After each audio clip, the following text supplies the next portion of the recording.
বলুন, কথা বলুন। আর সারা দিচ্ছেন না কেন? সারাদিন আরে ওনার সাথে তো একটা ভদ্রমহিলা ছিলেন, তিনি কোথায় চলে গেলেন?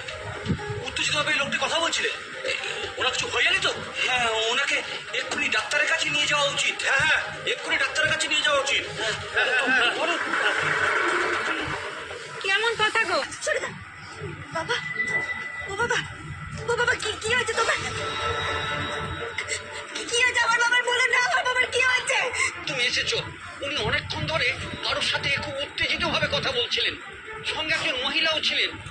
উনি কোথায় চলে গেলেন জানি না, তারপর উনিও এখান থেকে ছুটে বেরোতে গিয়ে মাথা ঘুরে পড়ে গেলেন।